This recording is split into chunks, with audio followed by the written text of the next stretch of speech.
In the beginning of this story, a child named Saroo is shown. Saroo is stealing koila in the train with his elder brother Gudu. Actually, these people are very poor. They have to earn money that jalebi is also being made in the same shop. Saroo tells his elder brother that I want to eat jalebi.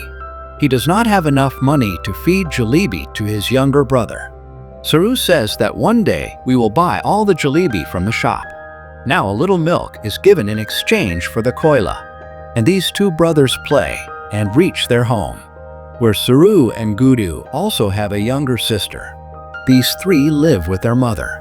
Saroo's mother asks both her children where they brought the milk from, but they do not give any answer to this. One night, Saroo's brother Gudu is going to work. Saroo says that I will also go to work with you. His brother says that you cannot come with me, because at work one has to lift sacks, and you are too young for this work. Saroo shows by lifting a chair above his head. Sadi tries to lift the chair on that cycle.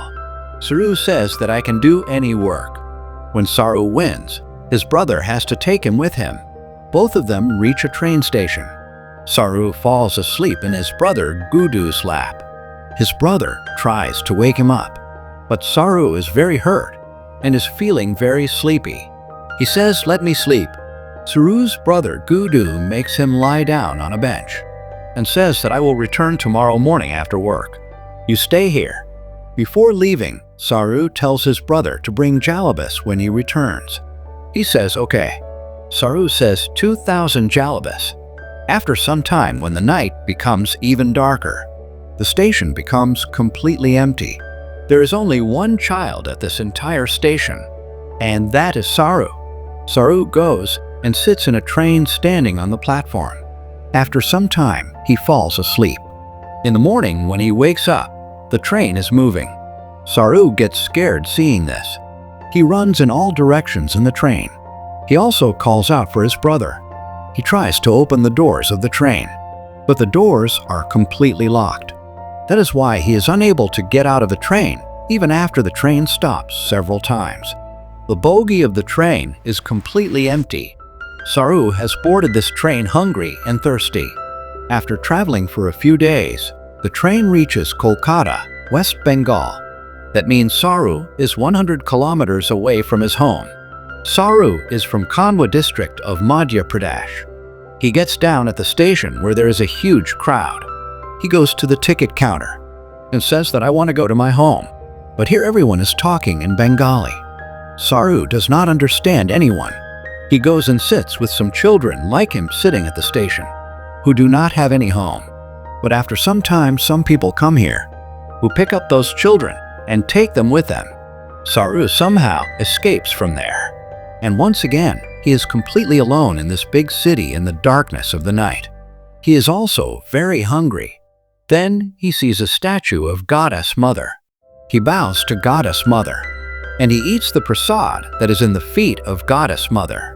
The next morning, Saroo is walking on the train track because he wants to go to his home. The next morning, a man named Rama comes here. He checks Saroo's whole body and softly tells Nor that you have done a very good job. They want to find such a boy.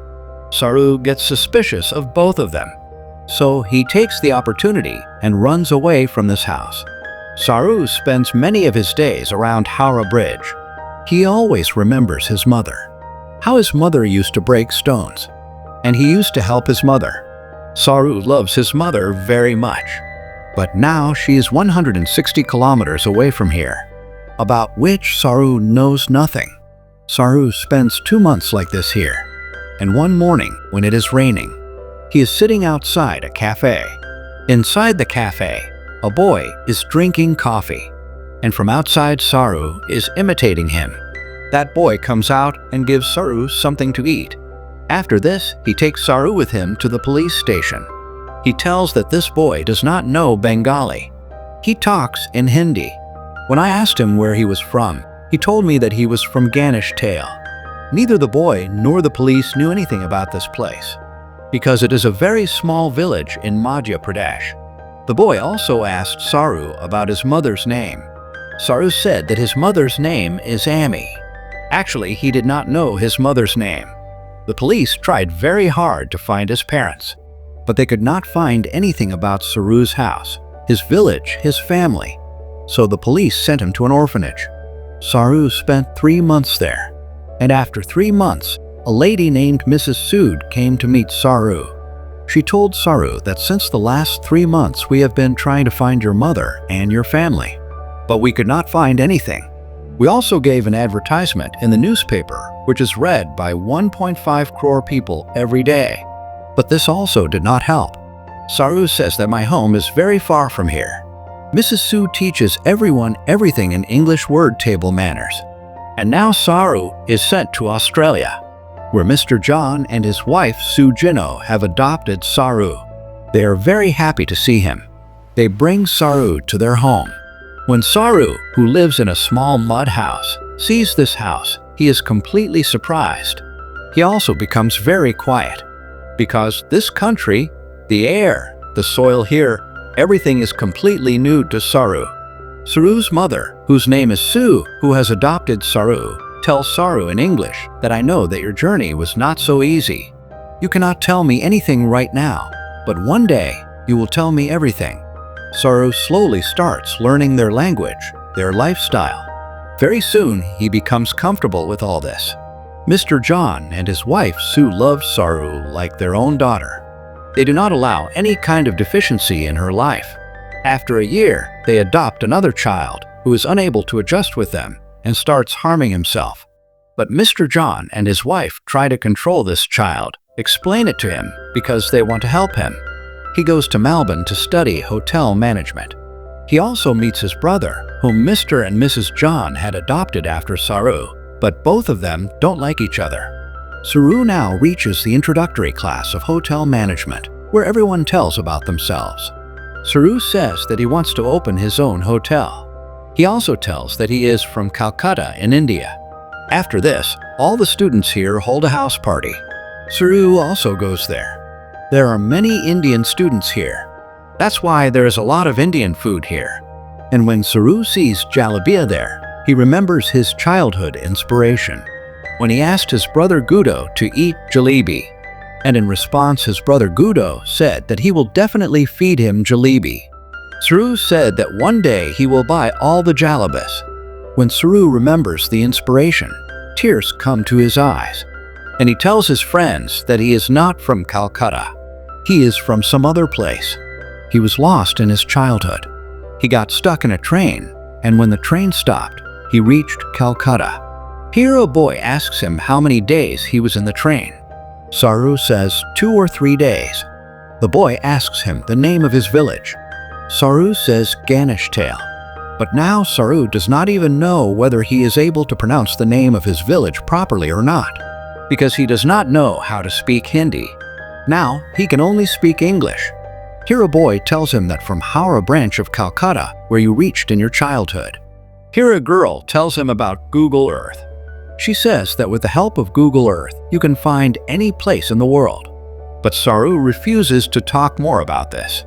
Next morning when Saroo wakes up, he remembers his parents, his home, his village.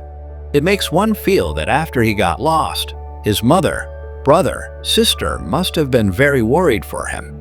That is why, through the Google Earth application, the distance of his house from the 77 stations is calculated by doing his calculations. Saroo is so lost in the memories of his family that he slowly gets separated from Lucy. He tells Lucy that you do not deserve to be a better person than him. Lucy and Saroo get separated. After many months, when Saroo sees Lucy on the escalator one day, he talks to her. He tells Lucy that he misses her a lot. After this, once again, both of them come very close to each other. Lucy tells Saroo that you should go to your mother. She needs you. Saroo goes to his mother, whose health is bad.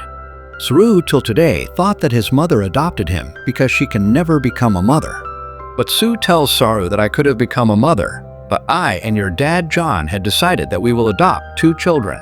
The next moment, that child was standing beside me. At that moment, I realized that now everything will be fine in my life.